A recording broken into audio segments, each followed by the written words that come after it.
परमेश्वर का धन्यवाद करते हैं इस समय के लिए फिर से आपका बीच में परमेश्वर का वचन को लेकर आने में परमेश्वर इस प्रकार की एक सुंदर अवसर दिया है, इसलिए परमेश्वर को धन्यवाद करते हैं शुभ संदेश चैनल के द्वारा और हर हफ्ते और YouTube चैनल के द्वारा परमेश्वर का वचन आप तक पहुंच रहा है।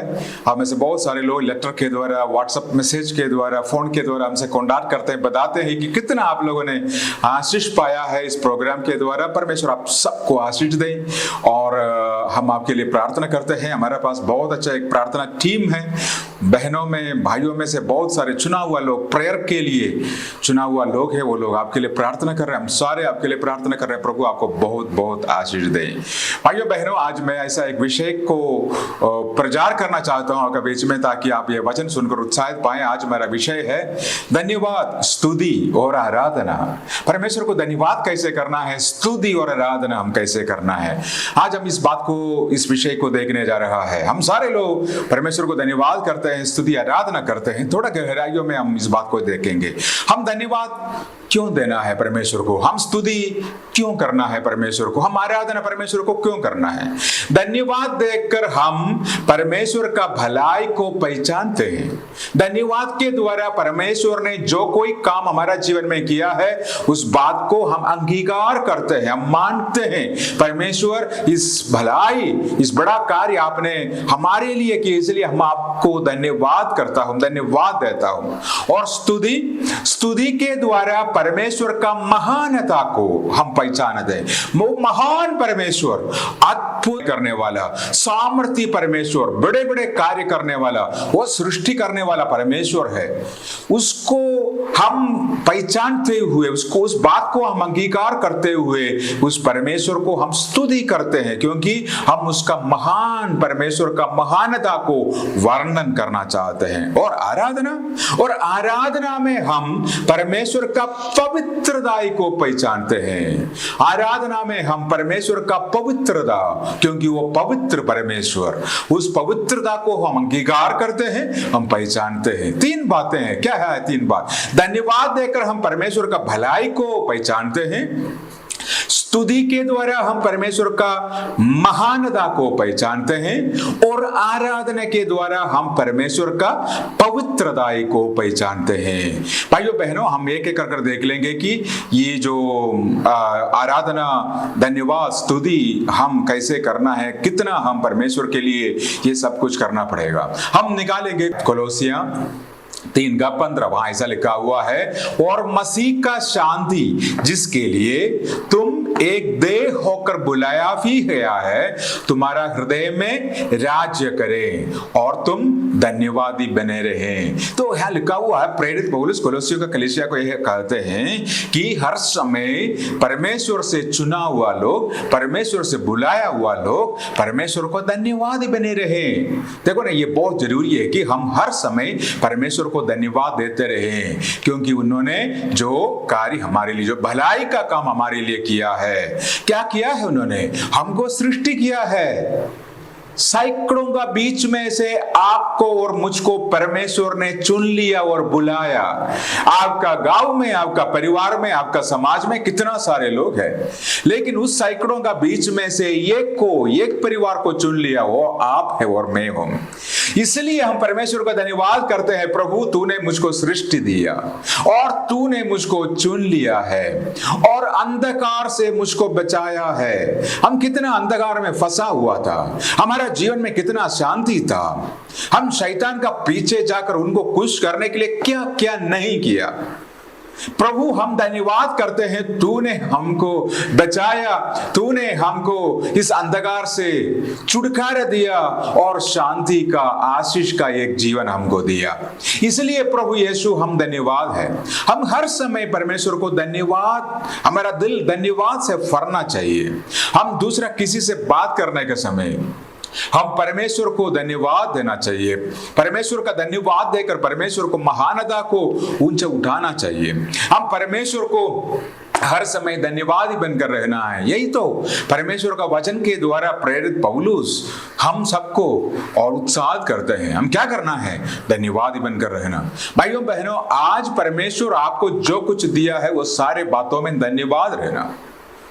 हम हर समय क्या करते हैं, हमारा प्रॉब्लम क्या होता है, हम कंप्लेंट बोलते हैं, वो नहीं है, ये नहीं है, मेरे को वो होना चाहिए था, मैं वहां पहुंचना था, ये है ये। लेकिन हमारे पास जो है उस बात को देखकर हम कितना सारे लोग धन्यवाद करते हैं। प्रभु मेरा सेवकाई के लिए धन्यवाद, मेरा पत्नी के लिए धन्यवाद, मेरा पति के लिए, मेरे बच्चों के लिए धन्यवाद, मेरा कलीसिया के लिए, मेरा सेवकाई के लिए धन्यवाद, मेरा गाड़ी के लिए, मेरा समाज के लिए, मेरा दोस्तों के लिए, मेरे विश्वासियों के लिए धन्यवाद। ये सारे कितना सारे बातें हम गिन सकते हैं, कितना बातें, सैकड़ों बातें हम लिख सकते हैं मेरा भाइयों बहनों। हर समय हम धन्यवाद का उस एटमॉस्फेयर में रहें, उस परिस्थिति में रहें, ताकि धन्यवाद देते हुए हम परमेश्वर का उस आराधना में, परमेश्वर का उस उपस्थिति में हम पहुंचते हैं। सबसे पहला जो स्टेप है परमेश्वर को उपस्थिति में जाने का, परमेश्वर को आराधना करने का सबसे पहला जो स्टेप, सबसे पहला कदम है, धन्यवाद का साथ स्तुति करो, धन्यवाद का साथ शुरू करो। धन्यवाद जब आप प्रार्थना में बैठने जा रहा है या चर्च का आराधना में शुरू हो रहा है, हम क्या करते हैं, थोड़ा समय ले ले, धन्यवाद करो परमेश्वर को। प्रभु पिछले हफ्ते आपने हमको संभाला, तमाम मुसीबतों से, परेशानियों से, बीमारियों से आपने हमको बचाया, इसलिए हम आपको धन्यवाद करते हैं। कितना सारे लोग मुसीबत परेशानियों में फंस गए, कितना सारे अस्पतालों में मृत्यु और सारे बातों में फंस गए थे, लेकिन प्रभु आपने चमत्कार कर कर प्रभु हमको बचाकर आज आपका परमेश्वर आपको उपस्थिति में हमको लेके, इसलिए हम आपको धन्यवाद देता हूं। देखो हर हफ्ते हम धन्यवाद का साथ परमेश्वर का आराधना में प्रवेश करते हैं, और जब भी हम प्रार्थना शुरू करते हैं धन्यवाद का साथ शुरू करें। प्रभु धन्यवाद, आज इस प्रकार का एक समय आपने दिया ताकि हम आपको स्तुति आराधना कर सको। प्रभु धन्यवाद, आपने हमको अच्छा आवाज दिया, अच्छा प्रार्थना का एक मन दिया, अच्छा श्वेत दिया, इसलिए धन्यवाद। प्रभु धन्यवाद इस अच्छा परिस्थिति के लिए जहां हम आपको स्तुति आराधना कर सकते हैं। हर समय हम धन्यवाद का साथ परमेश्वर का आराधना में, परमेश्वर का उपासना में, परमेश्वर को उपस्थिति का ओर चलें। सबसे पहला कदम धन्यवाद। इवन प्रार्थना का भी, अगर आप 5 मिनट प्रार्थना करना है या 1 मिनट प्रार्थना करना है, आधा घंटे आपको प्रार्थना करना है, धन्यवाद का साथ शुरू करें। प्रभु धन्यवाद आज का इस प्रार्थना सभा के लिए, इस समय के लिए। प्रभु आपने मुझको नियुक्त किया है, आपने मुझको दिया है, मुझको आपने ऐसा तैयार किया है ताकि मैं प्रार्थना कर सकूं। हमारे दिल में एक धन्यवाद होना चाहिए परमेश्वर के लिए। और यहां लिखा हुआ है पहला थिस्सलुनीकियों 5:16 में, हर बात में धन्यवाद करो क्योंकि तुम्हारे लिए मसीह यीशु में परमेश्वर की यही इच्छा है। परमेश्वर का इच्छा क्या है हमारा जीवन का बारे में? आपका जीवन का बारे में परमेश्वर का इच्छा है अब हर बात में परमेश्वर को धन्यवाद करें। सुख में, संकट में, रोग में, अनारोग्य में, बीमारियों में, परेशानियों में, खुशी में, आनंद में, हर बात में परमेश्वर को अगर धन्यवाद कर सकते हैं आप सचमुच में परमेश्वर का एक दासी और दास है। हर चीज के लिए, हर बात के लिए। अय्यूब हमारे लिए सबसे बड़ी एक नमूना है। अय्यूब, उनका पत्नी आकर कहते हैं कितना संकट हमारा परिवार में आया, हमारा परिवार का साथ क्या हुआ है, सब कुछ नाश हुआ, सब कुछ नुकसान हुआ, इस परमेश्वर को छोड़ दे। लेकिन अय्यूब कहते हैं तू एक मूर्ख जैसे कैसे बात कर सकती है? परमेश्वर ने दिया है, परमेश्वर ने लिया है, उनका नाम का महिमा हो। देखो भाइयों बहनों, यही एक परिस्थिति, यही एक मन हम बनाकर रखना है। हर परिस्थिति में हम परमेश्वर को धन्यवाद करना चाहते हैं। कभी कभी कठिनाइयां, मुसीबतें, आशीष मिलने का लेट, ये सारे बातें इसलिए हो रहा है, उसमें परमेश्वर का कुछ योजना हो। छोटा छोटा बातों में अगर हम परमेश्वर को और कंप्लेंट बोलते रहें, परमेश्वर का खिलाफ बोलते रहें, और वो एक आशीष का रुकावट होते हैं। इसलिए हर समय हम धन्यवाद रहें। प्रभु ये छोटी समस्या मेरा जीवन में आया है, धन्यवाद करता हूं, इसका बीच में आप एक चमत्कार कर सकते हैं। आंधी और तूफान मेरा नाव पर आया हुआ है, धन्यवाद करते हैं, इसका बीच में आप हमको बचा सकते हैं। उस शद्रक, मेशक, अबेदनगो को आग में डालने से पहले वो लोगों ने क्या कहा? वो लोगों ने कहा अगर तू हमको आग में डाले या ना डाले, हम उस परमेश्वर को तिरस्कार नहीं करूंगा, क्योंकि वही हमारा सर्वशक्तिमान परमेश्वर, वो हमको बचाए ना बचाए कोई फर्क नहीं पड़ेगा, हम उस परमेश्वर को धन्यवाद और स्तुति करूंगा। यही तो है विश्वास। हर परिस्थिति में हम परमेश्वर को धन्यवाद बनकर रहें, ताकि उस परिस्थिति के द्वारा परमेश्वर आपको आगे ले जा सके। उस परिस्थिति का बीच में आपके लिए मेरा परमेश्वर एक चमत्कार कर सके। आज ये वचन सुनने वाला मेरा भाइयों बहनों, आपसे ये वचन आज आ रहा है, इस भविष्यवाणी का संदेश आपका पास आ रहा है।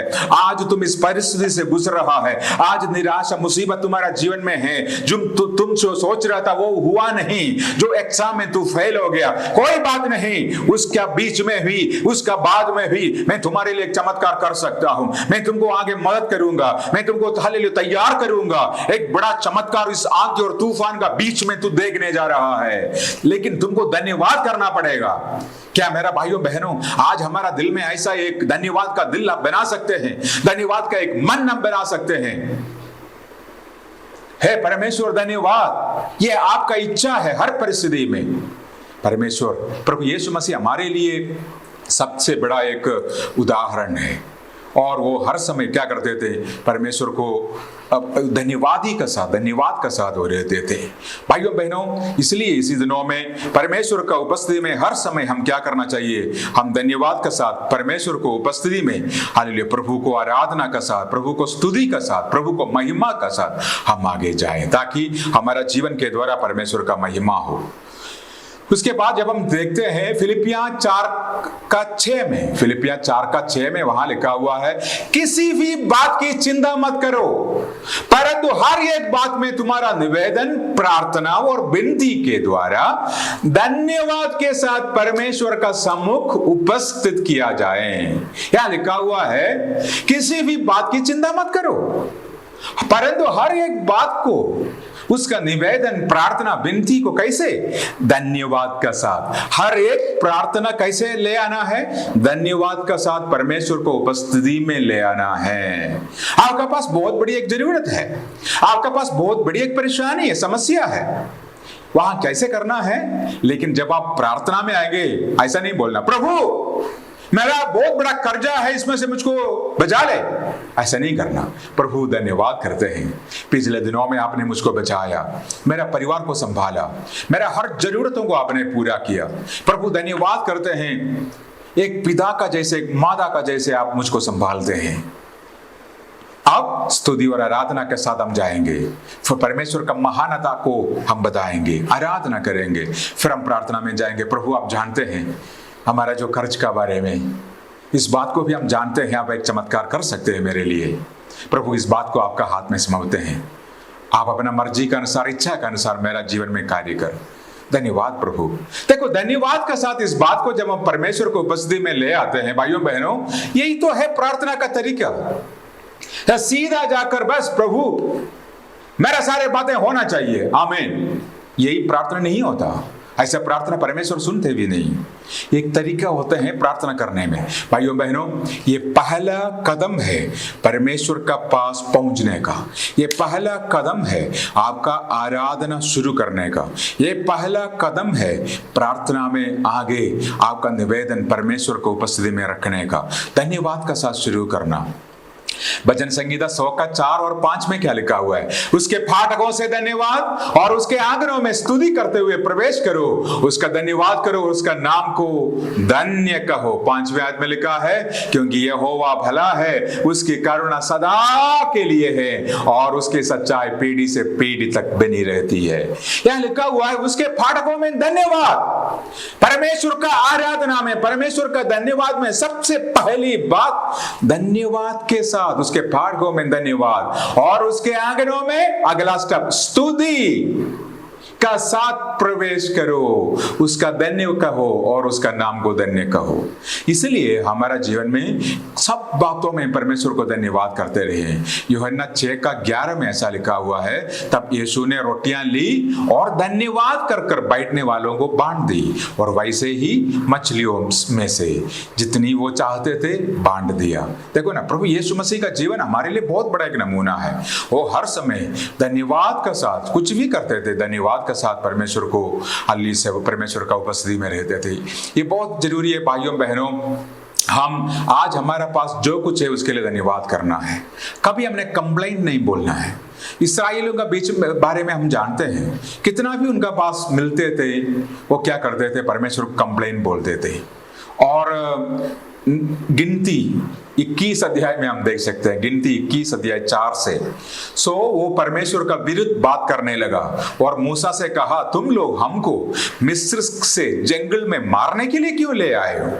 यहाँ ना तो रोटी है और ना पानी, और हमारा प्राण इस निगम्य रोटी से दुखित है। यहोवा ने उन लोगों में तेज विष वाले सांप भेजे जो उनको डसने लगे और बहुत से इस्राएली मारे गए। अभी देखो ना, यहाँ मूसा इस्राएली लोगों को मिस्र देश से कनान देश ले आ रहा है, और ले आने के समय उनको थोड़ी सी जंगल का रास्ता से आना पड़ा। और 400 वर्ष गुलामी में रहने वाला ये इस्राएली लोग मूसा से पता है कंप्लेन क्या बोलते हैं, तू हमको ये कहां लेके आया? इस मिस्र देश से हमको इस जंगल में लेके आया। यहां ना तो रोटी है ना तो पानी है, हमारा प्राण इस निकम्मी रोटी से दुखित है। देखो ना, परमेश्वर वो बहुत बड़ा चमत्कार वहां किया। लाल समुद्र को 2 भाग किया, आसमान से मन्ना और जो सारे खाना का प्रबंध परमेश्वर ने किया, कितना 26 लाख लोगों के लिए, और पूरा इतना बढ़िया सा परमेश्वर प्रबंध कर इस लोगों को कनान देश को और ले जा रहा है। लेकिन सड़क में थोड़ी सी एक जंगल सा जैसे आया, ये कहते हैं मूसा का खिलाफ, परमेश्वर का खिलाफ कहते हैं। वो वहां ऐसा लिखा हुआ है गिनती 21 का 4 में, वे परमेश्वर का विरुद्ध बात करने लगे और मूसा से कहा। जब वो बात करते हैं, किसका विरुद्ध बात करते हैं? परमेश्वर का विरुद्ध। बोलते हैं तुम ये हमारे साथ क्या किया? भाइयों बहनों, हम धन्यवादी नहीं हो सकते जब तक हम पीछे जो परमेश्वर ने जो किया है उस बात को अगर हम स्मरण नहीं करें। तो हम इसलिए स्मरण करें पीछे, हालेलुया, 1 साल पहले, 5 साल पहले, 20 साल पहले हमारा जीवन में परमेश्वर ने क्या किया है, उस बात को हम स्मरण कर देखना। फिर परमेश्वर को हम कितना धन्यवाद दे सकते हैं। उस अंधकार से परमेश्वर ने हमको बचाया, उस रीत रिवाज से परमेश्वर ने हमको बचाया, उस शैतान का सारे बंधन से प्रभु ने हमको छुड़ाया। आज स्वर्ग हमारा है, आज अनंत काल का जीवन हमारा है, आज स्वर्ग हमारा है। भाइयों बहनों, इस सारे बातों के लिए धन्यवाद ही हम बनकर रहना है। आज छोटी छोटी बातों में, छोटी छोटी परेशानियों में हम परमेश्वर का विरुद्ध, परमेश्वर का लोगों का विरुद्ध ना बोले। कुछ लोगों का दिल में कड़वापन बना रहते हैं, जब भी वो कुछ मुंह खोलेंगे वही बातें आते हैं, लोगों को दुखित करने का बातें हैं, परमेश्वर का खिलाफ बोलने का। कोई बोल रहा था मेरा जीवन में ये संकट क्यों आया, क्यों परमेश्वर ने मुझको नहीं बचा रहा है?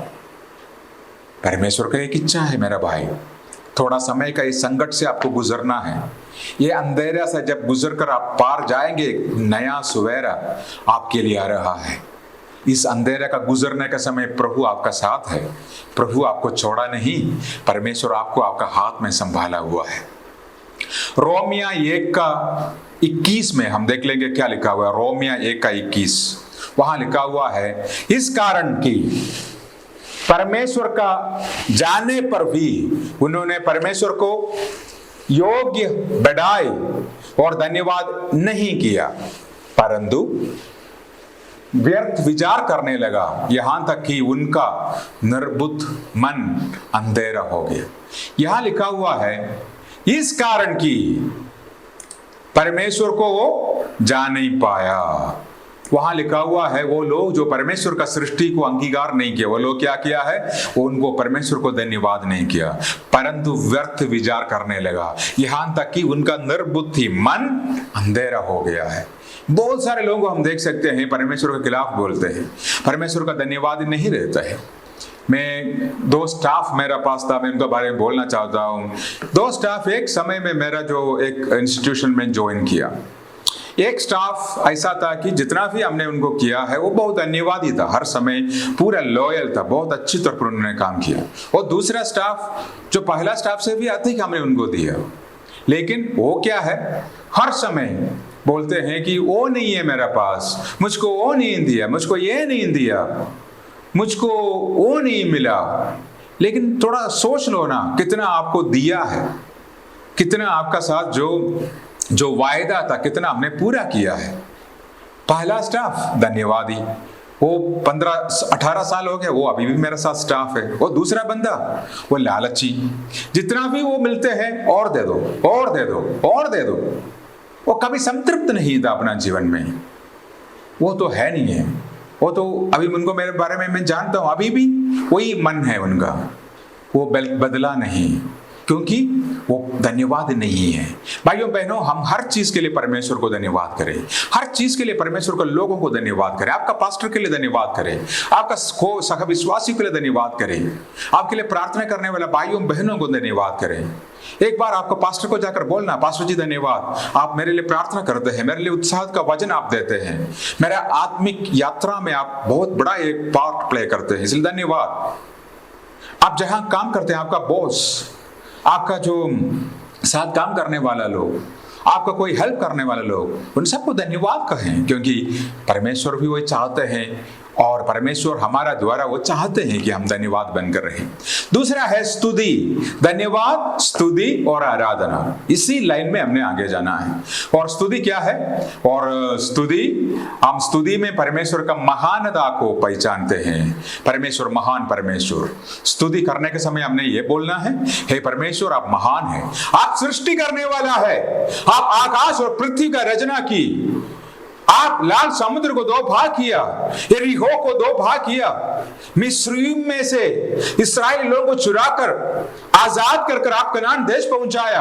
आप अब्राहम, इसहाक और याकूब का परमेश्वर, आप हमारा पूर्व पिताओं का परमेश्वर, हमारा पापों से बचाने के लिए आप प्रभु यीशु मसीह को भेजा और हमको अंधकार से, शैतान का बंधन से छुड़ाया। इसलिए प्रभु आज आपका महान कार्य के लिए हम आपको स्तुति करते हैं, हम स्तुति करते हैं प्रभु, क्योंकि आप स्तुति का योग्य परमेश्वर है। भजन संगीता 48:1, भजन संगीता 48:1 में लिखा हुआ है, हमारा परमेश्वर का नगर में और अपना पवित्र पर्वत पर यहोवा महान और स्तुति का योग्य है। वहां लिखा हुआ है, हमारा परमेश्वर का नगर में और अपना पवित्र पर्वत पर यहोवा महान और स्तुति का योग्य है। भाइयों बहनों, उस परमेश्वर का स्तुति का योग्य है, क्योंकि वो सब कुछ बनाने वाला परमेश्वर, आपको और मुझको अलग करने वाला परमेश्वर, हमारा जीवन को इसी प्रकार तैयार करने वाला परमेश्वर, हमको सेवकाई देने वाला परमेश्वर, हमारा परिवारों को बचाने वाला परमेश्वर, हमारा प्रार्थनाओं को सुनने वाला परमेश्वर, हमारा आराधनाओं को स्वीकार करने वाला परमेश्वर, अवसर देने वाला परमेश्वर, आगे आशीष देने वाला परमेश्वर। वहां लिखा हुआ भजन संगीता 48:1 में, वो स्तुति का योग्य है। मेरे साथ बोल दीजिए, मेरा परमेश्वर स्तुति का योग्य है, प्रभु यीशु स्तुति का योग्य है, प्रभु यीशु स्तुति का योग्य है, केवल प्रभु यीशु स्तुति का योग्य है। भाइयों बहनों, स्तुति हम उस परमेश्वर को करते हैं जो योग्य है।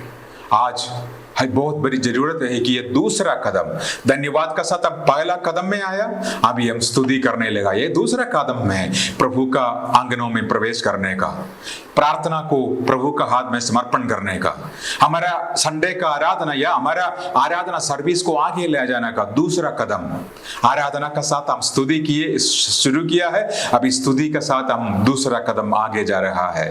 भजन संगीता 100:4 में ऐसा लिखा हुआ है, हमने पढ़ा है, उसके पाठकों में से धन्यवाद, उसके आंगनों में स्तुति करते हुए प्रवेश करो, उसके आंगनों में स्तुति करते हुए, धन्यवाद तो हमने किया है, अभी स्तुति करते हुए उसका आंगनों में प्रवेश करो। और भजन संगीता 30:11 और 12 में भी, भजन संगीता 30 का वहां लिखा हुआ है 11 और 12 आयत में, तूने मेरे लिए विलाप को नृत्य में बदल डाला, तूने मेरा ठाठ उतरवा कर मेरी कमर में आनंद का फड़का बांधा है, ताकि मेरा आत्मा तेरा भजन गाती रहे और कभी चुप ना हो। हे मेरा परमेश्वर यहोवा, मैं सर्वदा तेरा धन्यवाद करता रहूंगा। यहाँ लिखा हुआ है, मैं स्तुति क्यों करना है? क्योंकि तूने मेरा विलाप को नृत्य में बदला है, मेरे दुख को आशीष का तौर पर बदला है, मेरा श्राप को आशीष का तौर पर बदला है, मेरा ठाट उतरवा कर मेरे कमर में आनंद का फड़का बांधा है। इसलिए प्रभु मैं तुमको स्तुति कर रहा हूं, तुम्हारा महानता को मैं पहचान रहा हूं। देखो, स्तुति में यही आना है। स्तुति में हम क्या बोल रहे हैं? परमेश्वर तुम्हारा महिमा को मैं पहचान रहा हूं, तुम्हारा महिमा को मैं अंगीकार कर रहा हूं। स्तुति का योग्य परमेश्वर है। तो हम स्तुति करते हैं, पता है क्या होते हैं? बहुत बड़ा चमत्कार होते हैं। और आयसाया 61:3 में ऐसा लिखा हुआ है और सियोन के विलाप करने वालों का सिर पर कि राग दूर कर सुंदर पहाड़ी बांधो, कि उनका विलाप दूर कर हर्षा का तेड़ लगाओ और उनका उदासी हटाकर यश का ओढ़ना उठाओ, और जिसने वो धर्म का वांझ वृक्ष और यहोवा के लगाओ कहलाओ, और जिसका उसकी महिमा प्रकट करो। जब स्तुति करते हैं तो क्या होते हैं? विलाप करने वालों पर सिर पर राग दूर कर सुंदर पगड़ी बांध लो। तो मैंने जब आप स्तुति करने लगते हैं, परमेश्वर बड़ा बड़ा कार्य करने लगते हैं। उसके बाद मेरे पास समय नहीं, जल्दी में जाता हूं। और पहला कोरिन्थिया 6:16 में ऐसा लिखा हुआ, जो प्रभु का संगति में रहते हैं वह उसका साथ एक आत्मा हो जाते हैं। और प्रभु का संगति में धन्यवाद का साथ, स्तुति का साथ, आराधना का साथ जब आप बने रहेंगे, आप एक आत्मा बन जाता है। परमेश्वर का आत्मा और आपका आत्मा एक होते हैं। सुन लिया आपने? जब आप आराधना में, धन्यवाद में, स्तुति में बैठते हैं, आपका आत्मा परमेश्वर का आत्मा का साथ मिलते हैं और आपका आत्मा एक आत्मा बनते हैं। तो आज हम इस बात को धन्यवाद करें, स्तुति करें, आराधना करें। क्या है? कैसे? धन्यवाद देकर हम परमेश्वर का भलाई को पहचानते हैं, स्तुति के द्वारा परमेश्वर का महानता को हम पहचानते हैं, और धन्यवाद को परमेश्वर का पवित्रता। धन्यवाद क्या होते हैं और आराधना क्या होते हैं? परमेश्वर का पवित्रता। तू पवित्र पवित्र पवित्र परमेश्वर। आज थोड़ा समय धन्यवाद करें, थोड़ा समय पीछे मुड़कर देखना परमेश्वर आपके लिए क्या क्या नहीं किया है, क्या क्या किया है, इस बात को थोड़ा देख लीजिए। अपना कंप्लेंट बोलना बंद कर लीजिए, बोल दीजिए परमेश्वर आपने वो मेरे लिए किया है, मेरे परिवार के लिए धन्यवाद, मेरे कलीसिया के लिए, मेरा जॉब के लिए, मेरे सेवकाई के लिए, मेरे रिश्तेदारों, मेरे पड़ोसियों के लिए धन्यवाद प्रभु, धन्यवाद। फिर आप स्तुति करें। बाइबल में जो कुछ आयतें आते हैं आप बोलते रहें, आराधना करते रहें, और परमेश्वर अपना महिमा से आपको फर देंगे। मैं आपके लिए प्रार्थना करना चाहता हूँ। क्या आप धन्यवाद करने के लिए, स्तुति करने के लिए, आराधना करने के लिए तैयार है? अगर आप तैयार हैं, मैं आपके लिए प्रार्थना करूंगा। आइए हम प्रार्थना करें। स्वर्गीय पिता परमेश्वर, धन्यवाद और स्तुति करते हैं समय के लिए। प्रभु, आपका वचन से आज हमने सीखा है धन्यवाद, स्तुति और आराधना हम कैसे करना है, क्यों करना है। आज प्रभु पूरा दिल से हम धन्यवाद करते हैं इस समय के लिए। हमको मदद कर, हेल्प कर परमेश्वर, ताकि हर आपका आशीषों को हम याद कर प्रभु आपको हम धन्यवाद करें। आप उस हर बातों के लिए हम आपको धन्यवाद ही बनकर रहे। हम स्तुति में, आराधना में, आपका आंगनों में, आराधना में प्रवेश करें। जो ये वचन सुन रहे हैं उन सबको ऊपर प्रभु आपका पवित्र आत्मा इस समय कार्य करे। उन सबका ऊपर धन्यवाद का, स्तुति का, आराधना का एक मन दे मेरा परमेश्वर। प्रार्थनाओं को सुना, हम सबको छूकर आशीष दिया, प्रभु यीशु मसीह के नाम से मांगते हैं, आमीन आमीन। इस वचन के द्वारा अगर आपने आशीष पाया है, जरूर इस नंबर पर व्हाट्सएप मैसेज है, वो सीधा हमारे पास आते हैं, और जरूर लिखे कैसे आपने आशीष पाया। कोई प्रार्थना विषय भी है, उस मैसेज के द्वारा भेज दें। और आप इस सेवकाई को हेल्प, मदद करना चाहते हैं आर्थिक तौर पर, इस गूगल पे नंबर पर आप अपना सहायता भेज सकते हैं। परमेश्वर आप सबको आशीष दें। जय मसीह की। God bless you.